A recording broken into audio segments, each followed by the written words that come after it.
So Danny, a tough weekend. What do you say to the boys when they come back in on Monday? I mean, obviously there was a bit of frustration, disappointment flying around after the weekend. How do you get them back to where you need them to be on Monday? Well, I think the first thing was, we have to address the negatives, and the negatives were the second half performance in particular, with a number of unforced and forced turnovers that meant we didn't hold on to the ball and made far too many errors. But we also needed to draw on the positives, and the positives was really a very strong and positive first half performance where we played some good rugby. We were controlling and dominant in a number of aspects against the league champions. So that is something that hopefully we can build upon, but we need to address why we fell away and what we can do in the future to address that problem. And how have the boys responded this week? It's been, a lot of them have been saying today it's been a really good couple of days. Yeah, I think the last 2 days we've obviously fronted up to the second half performance. We've addressed a number of things and tried to look at those both from an off-field and an on-field point of view. The players have been excellent in terms of recognising a lot of that themselves and having solutions to those problems. But ultimately we got on a negative cycle second half, and we followed up one error with another, and we compounded the problem with error after error, as opposed to finding ways of getting back onto a positive and settling the ship a little bit.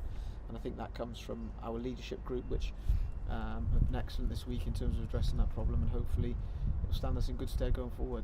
And obviously no better way than to have another home game in front of Treviso. One of the positives out of the game, lots of people speaking about it, was obviously the front eight play and scrum. How pleased were you with how that performed in the set piece? Yeah, scrum, we definitely had an edge and a dominance against a very good Leinster team. Even when they brought Mike Ross on, an Irish international, have got as many caps, we still managed to enforce a huge amount of pressure on him and on the rest of that front row.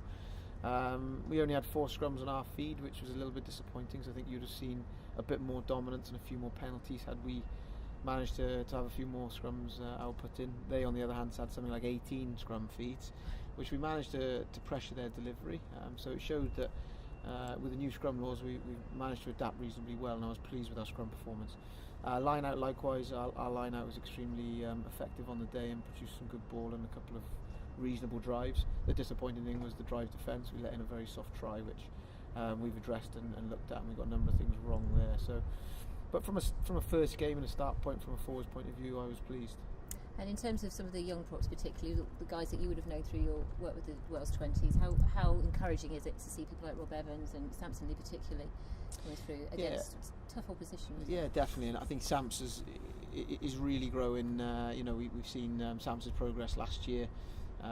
Rob Evans unfortunately had an injury issue that kind of hung around him all year last year, and he missed a fair bit of rugby off the back of a very good World Cup campaign the year before. So it's great to have Rob fully fit, and Rob's going to be, as you saw from his debut in the league, you saw a player who's a scrummaging presence and a force, and again he went against Mike Ross and put him under a fair bit of pressure. And also what Rob can bring is a carrying game, which maybe we didn't see as much on the weekend. A couple of carries, but he's a strong carrier and a strong scrummager.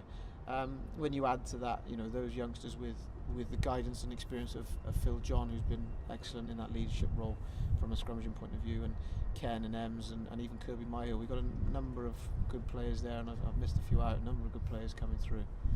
In terms of Treviso, what are we expecting from them? Obviously fairly fresh in the memory will be the last game against them here, but what are we expecting from them on Saturday? They're going to bring the same threats they always bring from what we've seen recently and what we saw against the Ospreys. They're a big driving line-out team. We need to be able to combat that, and we've got a couple of ways that we're hopeful to do so. Both technically, tactically, and probably more importantly, the attitude that we need to bring in that area to stop that element of their play. They're ferocious at the breakdown as well, and they're a physical team. We need to match that physicality, we need to match that edge, because if we can do that at home with the passionate support that we've got here, it should carry us through. But we're fully aware that we need to perform a lot better than we did overall in the game against Leinster. We need to produce more of that first half performance to beat a Treviso team. But what I'm really hoping, and what I've seen this week, is we've still got players that are stinging from the last time we played them. That was a really poor result and performance for us that really knocked us going into the Ulster game in the semi-final. It was not the best prep to have that kind of beating here at home. Something that we hurts everybody involved. So hopefully we can put that right this weekend and get back with a first home win of the season. not too many injuries, but a couple, particularly in the back three. Will we be, without giving anything away on selection, will we be seeing John Davis, our British Lion, at some point soon? Do you think? Yeah, John's been back involved this week heavily, and is available again now. So yeah, it won't be very long before we'll see John back in that Scarlet shirt. Okay, well, all the best on Saturday night, Danny. Thank you.